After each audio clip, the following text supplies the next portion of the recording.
감사합니다. 악순환은 나쁜 습관에서 비롯되는 경우가 대부분이죠. 몸에 안 좋은 음식을 먹으면 몸은 여기저기서 안 좋은 반응을 일으킵니다. 몸이 안 좋아지면 쉽게 피곤하게 되고, 피곤하면 몸을 움직이기가 귀찮아집니다. 당연히 운동을 멀리하게 됩니다. 그러니 몸은 더 망가지게 마련이고, 몸이 피곤하니 당장의 기분을 좋게 할 수 있는 몸에는 좋지 않은 음식을 찾게 마련입니다. 악순환의 고리는 선순환의 고리로 바꿀 수 있어야 합니다. 그런데 악순환의 고리를 끊고 선순환의 새로운 고리를 만들어내는 일은 절대로 쉽지 않습니다. 반드시 결정적인 한 번의 결단이 필요합니다. 악순환의 고리 가운데 어떤 지점이든 한 지점을 파괴하고 흐름을 바꾸는 결단이 필요합니다. 당장 기분을 좋게 하는 음식보다 몸에 좋은 음식으로 바꾸는 노력이든, 아무리 피곤해도 몸을 일으켜 적절한 운동을 시작하는 것이든, 악순환의 흐름을 바꿀 수 있는 결단의 순간이 필요합니다. 그렇게 해서 일단 선순환의 고리가 마련이 되면 적극적으로 선순환의 흐름을 타는 게 중요합니다. 그러면 바꿀 수 있습니다. 이런 원리는 인간관계에서도 통하는 원리입니다.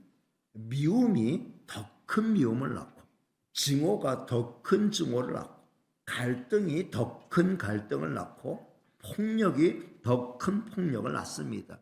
이게 악순환의 고리라고 하면, 이것을 선순환의 고리로 엮어가기 위해서는 뜨거운 사랑으로 용서하고 은혜와 사랑을 베풀므로 인해 이 선순환의 고리를 만들어내는 거죠. 이렇게 악순환의 고리를 끊고 선순환의 고리를 만들어내는 것은 말은 쉽지만 실제로는 보통 어려운 일이 아닙니다. 절대로 그냥 쉽게 되는 일이 아니죠. 악순환의 고리를 끊고 선순환의 고리를 마련하기 위해서는 외부적인 힘을 이용하는 게 큰 도움이 됩니다.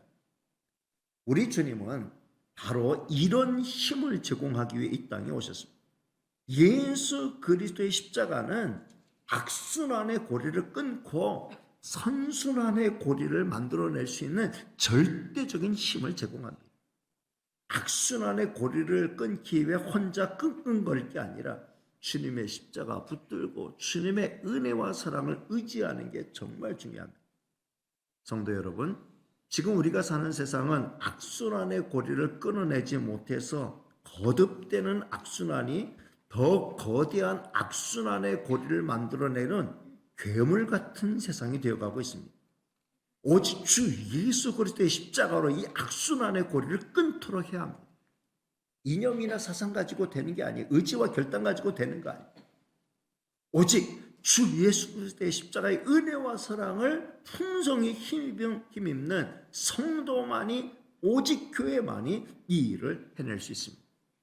주님을 닮아서 선순환의 고리를 엮어가는 저와 여러분이 다 될 수 있기를 주님의 이름으로 축복합니다. 오늘도 저는 히브리서의 말씀을 통해 예수님에 대해서 좀 더 알아가기를 원합니다. 오늘 말씀에서 우리는 예수님께서 기꺼이 우리의 형제가 되어주셨다라는 말씀을 살펴볼 수 있습니다. 11절 말씀 같이 읽겠습니다. 시작. 거룩하게 하시는 이와 거룩하게 함을 입은 자들이 다 한 근원에서 난지라. 그러므로 형제라 부르시기를 부끄러워하지 아니하시고. 여기 거룩하게 하시는 이는 예수 그리스도를 일컫는 말이죠. 예수님은 우리를 거룩하게 하셨습니다. 십자가의 보혈은 우리의 허물과 죄를 사하였을 뿐만 아니라 우리를 하나님 앞에 거룩하고 의로운 존재로 서게 하셨습니다. 여기 거룩하게 함을 입은 자들은 그러니까 성도, 곧 우리 모두를 일컫는 말입니다. 우리는 주님의 은혜로 이미 거룩함을 입은 성도인 줄로 믿습니다. 근데 더 중요한 말은 이 둘이, 거룩하게 하시는 이 예수 그리스도, 거룩하게 함을 입은 성도가 다 한 근원에서 나왔다라고 말씀하고 있습니다. 여기 한 근원이 무엇이겠어요? 바로 하나님 아버지를 일컫는 거죠.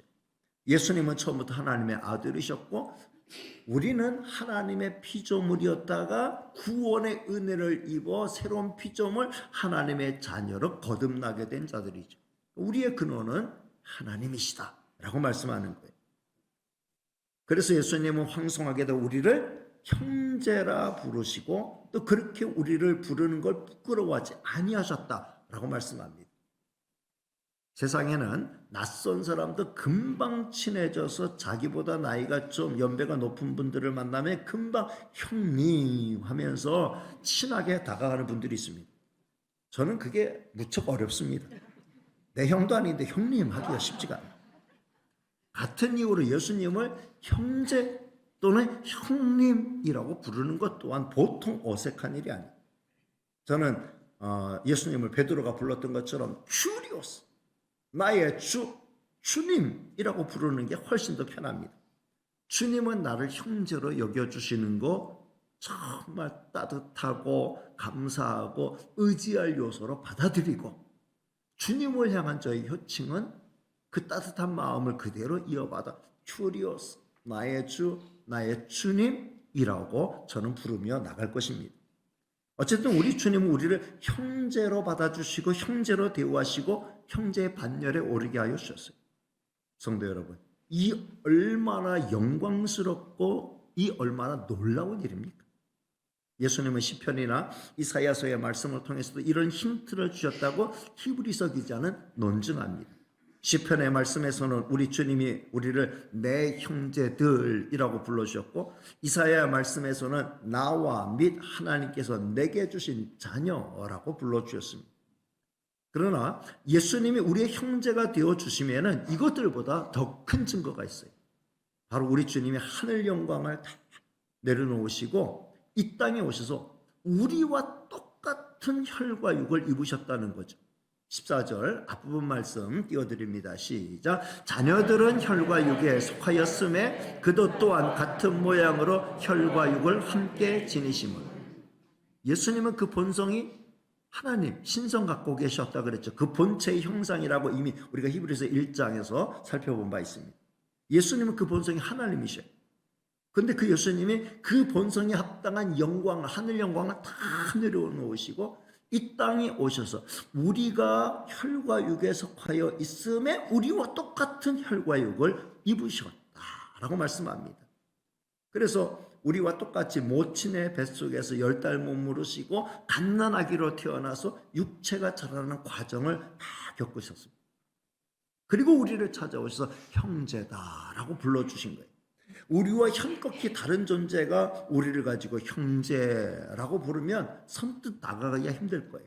근데 우리와 똑같은 형상을 가진 분이 우리를 찾아와 형제라고 불러주시면 얼마든지 다가갈 수 있는 것이죠. 우리 주님은 이 땅에 오셔서 그 어떤 권위도 내세우지 않으셨습니다. 철저히 자기를 낮추셨고 가장 가난하고 소외된 동네 나사렛에서 자라셨고 갈릴리 가난한 어부들과 함께하는 삶을 사셨어요.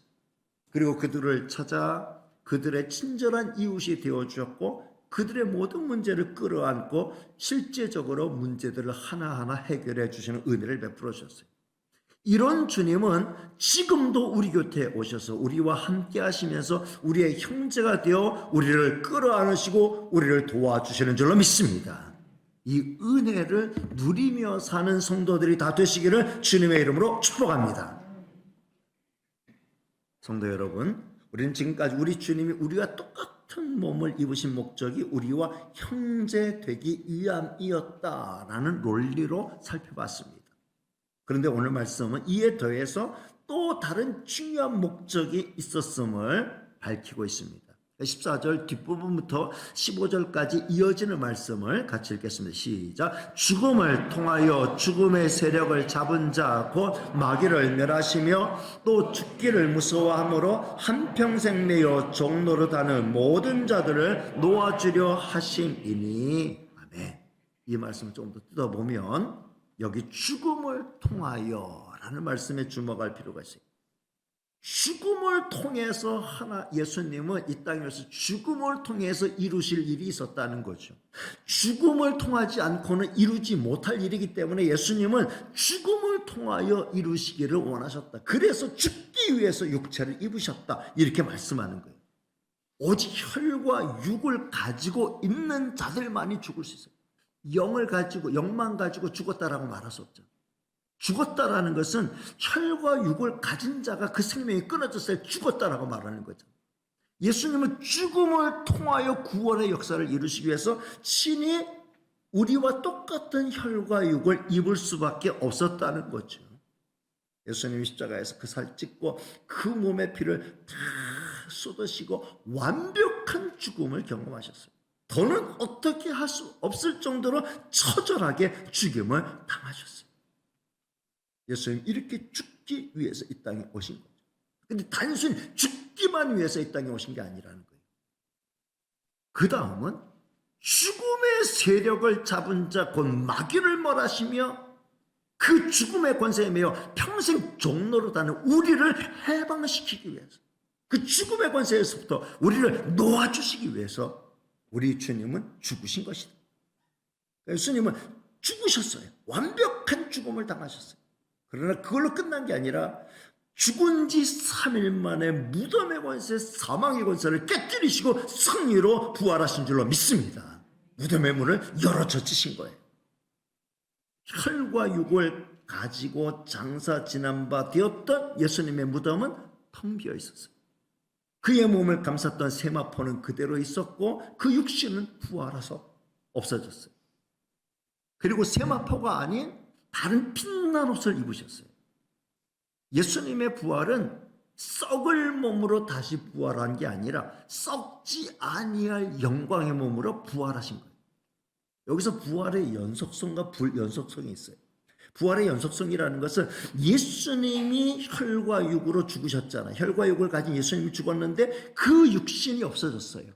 그리고 예수님 부활하신 거예요. 그러니까 예수님의 부활은 육신을 가지셨던 그 예수님과 같은 예수님의 부활이니까 연속성이 있는 거예요. 근데 불연속성은 뭐냐면 예수님이 그 몸 그대로 다시 살아났다고 하면 세마포를 걸쳐야 돼요. 근데 예수님은 그 몸 그대로 부활하신 게 아니라 영광의 몸으로 부활했기 때문에 영광의 옷을 입으셨던 것이죠. 여기서 부활의 연속성과 불연속성이 나타나는 것입니다. 성도 여러분, 여기서 정말 중요한 것은 우리 주님이 우리를 위해 우리를 지배하던 죽음의 권세를 영원히 무찌르셨다라는 것입니다.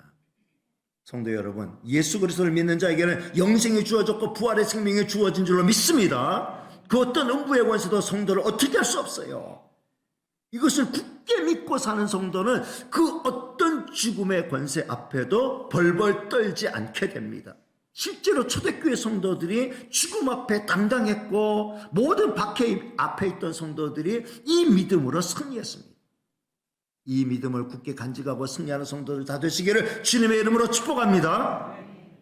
그리고 예수님은 우리의 가장 자비하고 신실한 대제사장이 되어서 우리를 위해주고 계셔요. 자, 먼저 17절 말씀을 같이 읽겠습니다. 시작. 그러므로 그가 범사의 형제들과 같이 되심이 마땅하도다. 이는 하나님의 일을 자비하고 신실한 대제사장이 되어 백성의 죄를 속량하려 하심이라. 아멘. 예수님은 우리와 같은 혈과 육을 입고 완전한 사람이 되어 우리를 위한 완벽한 속죄의 제사를 완성하셨어요. 예수님은 이 제사를 드림에 있어 자신의 육체를 제물로 드리신 완벽한 대제사장이시죠. 그 예수님은 우리를 사랑하시고 우리를 위하시는 자비하고 신실한 대제사장이시다. 오늘 성경 말씀하고 있습니다. 오늘 말씀의 제목이 우리 예수님은 자비하고 신실한 대제사장이시다. 여러분, 예수님은 자비한 대제사장이에요. 예수님의 이 자비는 바로 저와 여러분을 향한 자비인 줄로 믿습니다. 여러분, 이 자비롭다라는 말이 뭐예요? 자비롭다. 자비롭다라는 말의 사전적 의미는 크게 사랑하고 가엾게 여긴다. 가엾게 여긴다. 가엾게 여긴다의 포인트가 있어요. 자비에 있어서 가장 중요한 개념은 가엾게 여겨준다. 그러니까 자비롭다는 말은 다른 사람의 허물과 죄, 다른 사람의 부족함과 약점을 다 품어준다라는 의미가 강하게 담겨 있습니다. 예수님의 자비로우심은 우리의 허물과 죄를 추적하여 심판하는 의미가 아니라 우리를 불쌍히 여기고 이해하고 사랑하고 용서하고 다시 새롭게 만들어 주신다는 의미. 얼마나 좋습니다. 저는 저를 향해 자비로운 주님이 정말 좋아요. 이 말은 제가 뻔뻔하게 살겠다는 의미가 아닙니다. 우리 주님의 자비하심을 힘있기 때문에 더욱 주님을 사랑하고 더욱 주님께 순종하고 더욱 주님을 따르겠다라는 의미가 강합니다. 그렇게 사는 저와 여러분 다 되시기를 주님의 이름으로 축복합니다. 그리고 우리 주님은 신실한 대제사장이셔요. 대제사장은 온 백성의 죄를 책임지고 하나님 앞에 나가 속죄의 제사를 드리는 책임을 맡은 분이잖아요. 대제사장이 그 맡겨진 역할과 책임을 충실히 감당할 때 백성은 위로를 받고 힘을 얻었습니다. 반대로 대제사장이 그 맡겨진 역할과 책임에 불충실할 때 백성은 맥이 빠지고 의지할 힘을 잃게 되었습니다. 구약의 이스라엘이 패망하게 된 중요한 원인 가운데 하나가 제사장들이 타락하고 대제사장이 그 중요한 역할을 망각했기 때문입니다.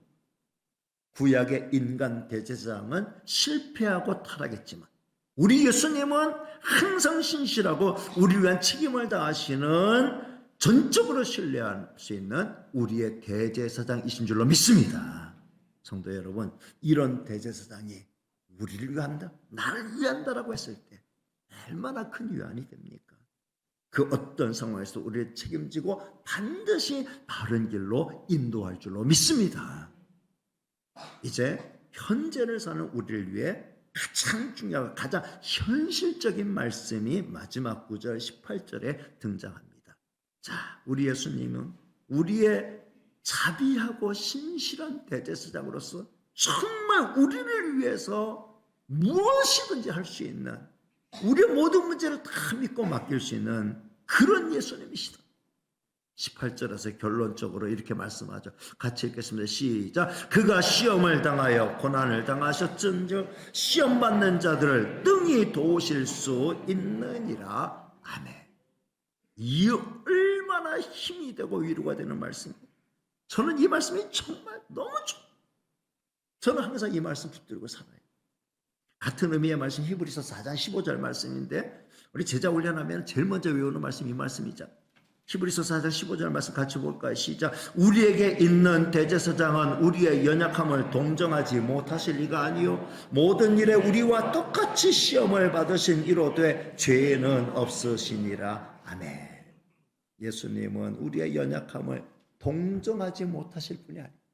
쉽게 말하면 우리의 모든 연약함을 다 동정, 순파데사이, 가슴 깊이 살 깊게 같이 느껴주고 계시는 분이다.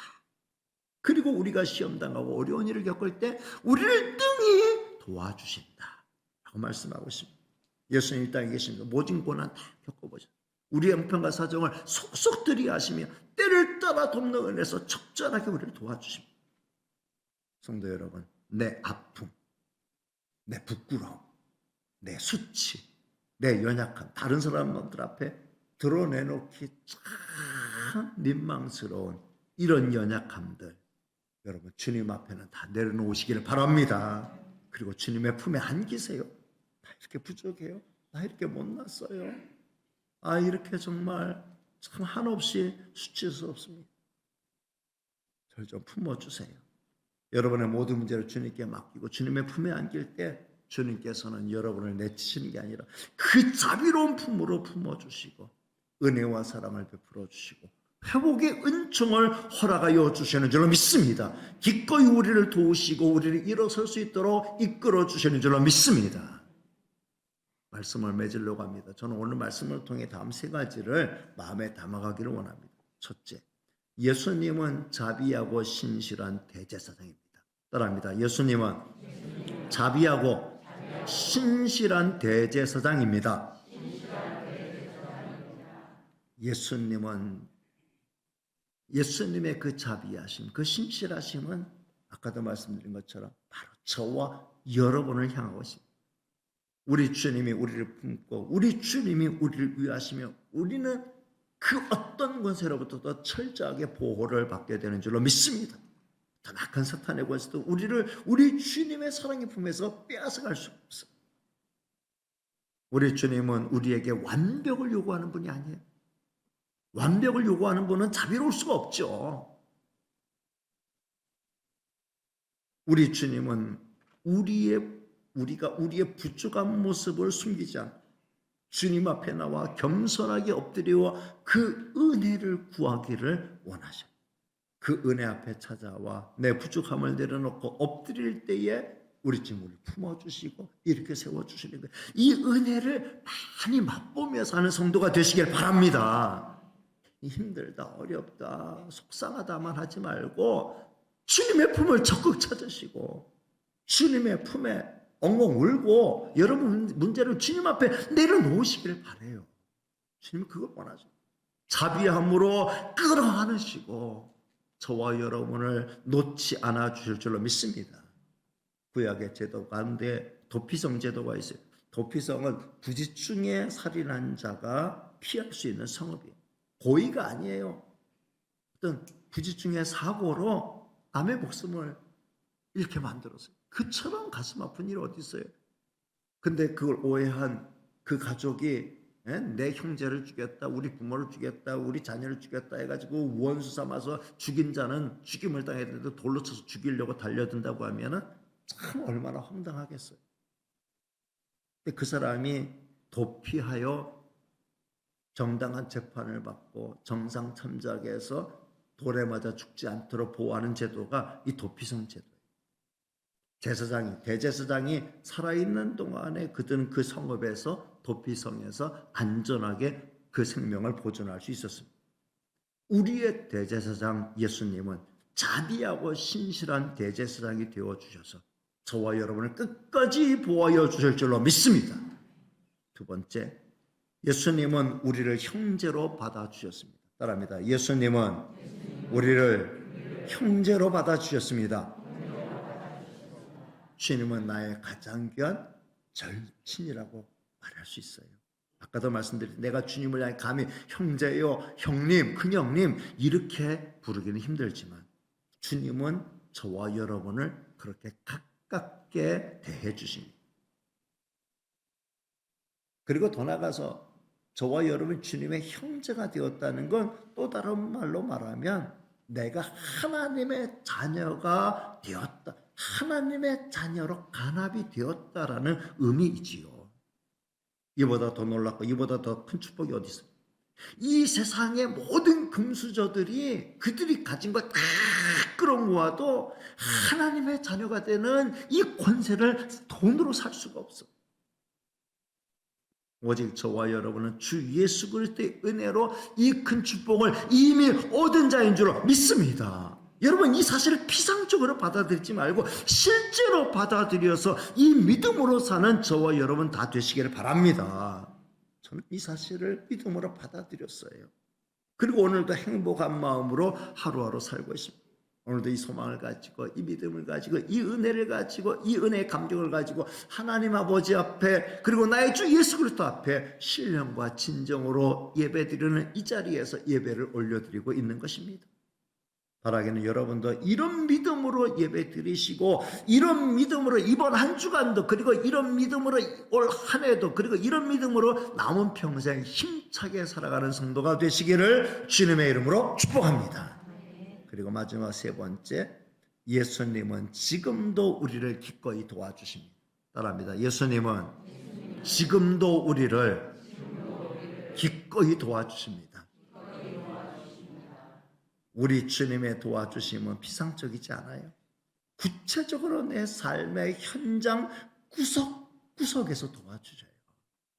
그래서 저는 하나하나 주님 앞에 일일이 간구하기보다는 아예 제 인생과 저의 전 존재와 저의 모든 미래와 내 모든 걸 통째로 다 주님께 맡겼어요. 모든 걸 다 주님께 맡겼어요. 저는 저에게 일어나는 모든 일에 대해서 주님의 주권을 굳게 믿고 주님의 사랑을 굳게 믿고 적극적이고 긍정적으로 해석하며 살고 있습니다. 제 인생에 펼쳐지는 모든 일, 제 앞에 찾아올 모든 일들에 대해서 저는 적극적인 선을 이루실 걸 믿고 하나님께서 긍정의 역사를 이루실 걸 궁극적으로 믿어요. 저는 주님께 모든 걸 다 맡겼기에 좋은 일이 일어날 때 감사하고 안 좋은 일에도 낙심하지 않고 절망하지 않아요. 합력하여 선을 이루실 것을 굳게 믿기 때문에 더 큰 그림을 그려가시는 하나님을 신뢰하고 가슴이 답답할 때는 기도하고 마음이 뻥 뚫릴 때는 기뻐하며 찬송하며 살고 있습니다. 되도록 다른 사람에게 핑계를 대지 않고 다른 사람을 탓하거나 원망하지 않습니다. 나와 다른 모든 사람을 내가 불쌍히 여겨야 할 대상으로 생각해. 주님이 나를 가련하게 여겨주시듯이 나도 다른 사람을 가련한 눈으로 바라보려고 합니다.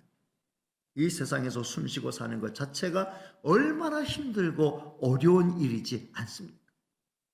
고난의 파도를 헤쳐나가고 있는 현장 가운데 여러분이 계시지 않습니까? 저는 그런 눈으로 모든 이웃들을 바라보고 나와 다른 사람들을 그렇게 바라보려고 하고 있습니다. 그러니까 미워하고 싫어하기보다는 불쌍히 여기고 위에서 기도하고 연민의 마음으로 바라보려고 하고 있습니다. 성도 여러분, 전능하신 하나님의 아들이 우리의 형제가 되어주시기 위해 기꺼이 이 땅에 오셨고 우리를 죄와 사망의 권세로부터 자유롭게 하시기 위해서 그 십자가에서 그 모든 고난을 다 담당하셨어요. 그리고 지금도 우리를 위한 자비하고 신실한 대제사장이 되어 지금도 우리를 위하고 계셔요. 여러분 뭐가 부족해? 여러분 무엇이 부족합니까? 이런 은혜를 받고도 여전히 불만이거나 여전히 불평스러운 부분이 있습니까? 뭐가 더 부족해요? 우리 주님이 모든 걸 다 쏟아부어 주셨죠. 우리 하나님이 주시는 거 다 주셨잖아요. 그 네 거다. 누리고 살아라. 내 약속이다. 내 진심이다. 하나님이 그렇게 말씀하고 계시지 않습니까? 하나님 아무리 그렇게 말씀하셔도 저는 믿지 못해요. 그렇게 반응하시겠어요? 나보다 위대하시고 나보다 좋으시고 나의 모든 존재를 만드신 그 하나님 나를 끌어안으시고 나는 자비하고 신실한 대제사장이 되어 너를 위하고 있어. 너와 함께하고 있어. 끝까지 넌 내 거야. 하나님이 그렇게 품어주고 계시는데 여러분 뭐가 부족해요? 뭐가 불만이에요? 여러분 주님께 모든 거 다 온전히 던지시길 바랍니다. 사는 날 동안 그 은혜와 은총을 누리며 행복한 삶을 살아가는 성도가 되시기를 바랍니다. 주님 앞에 내 남은 생은 충성하는 것밖에 할 거 없습니다. 사명 감당하기 위해서 살아가는 것입니다. 그리고 어느 날 사명 다 감당했기 때문에 내게로 와라 하면은 나 억울해요, 분해요, 못 가요. 그게 아니라 얼른 달려가서 주님의 품에 안겨서 주께서 날 위해 예비하신 영화로 영광의 나라에 기쁨으로 달려가 주의 품에 안기는 그런 성도가 되시길 바랍니다. 저는 그런 중심으로 그냥 설교 시간이니까 제가 그냥 보기 좋게 듣기 좋게 이렇게 말한 게 아니라 저는 그 중심으로 살아가고 있어요. 저는 아무 때 주님이 부르셔도 미련 없이 아멘 감사합니다. 뒷일은 다 주님께 맡기고 저는 이제 주의 품에 안기겠습니다. 어느 날 자다가 깼는데 주의 품에서 깨어나고 영광스러운 천국의 그 복락을 맛보게 된다고 하면은 그보다 더 복된 일이 어디 있어요? 그래서 주 안에서 죽는 자들은 복이 있다. 이렇게 말씀하고 계시잖아요. 저 그 말씀을 진리 중에 진리로 믿어요.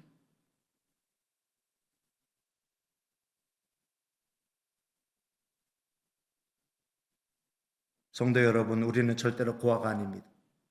우리에게는 가장 든든한 하늘 아버지가 계시고 가장 친한, 가장 사랑이 많고 가장 능력이 많은 큰 형님이 계셔요. 인생의 모든 문제 다 주님께 맡기고 항상 믿음 안에서 승리하는 성도들이 다 되시기를 다시 한번 주님의 이름으로 축복합니다. 기도하겠습니다.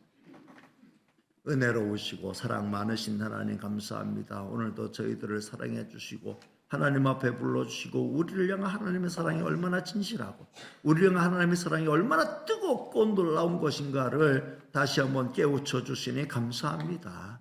이 사랑 의심하지 말고 이 사랑 받아들이고 하나님의 품에 더 안겨서 그 은혜와 사랑 누리며 살면서 다른 사람들에게 그 은혜와 사랑을 베풀며 나누며 살다가 주님 부르실 때 영광의 품에 안길 수 있는 저희가 되게 하여 주옵소서. 모든 말씀 예수님의 이름으로 기도하옵나이다. 아멘.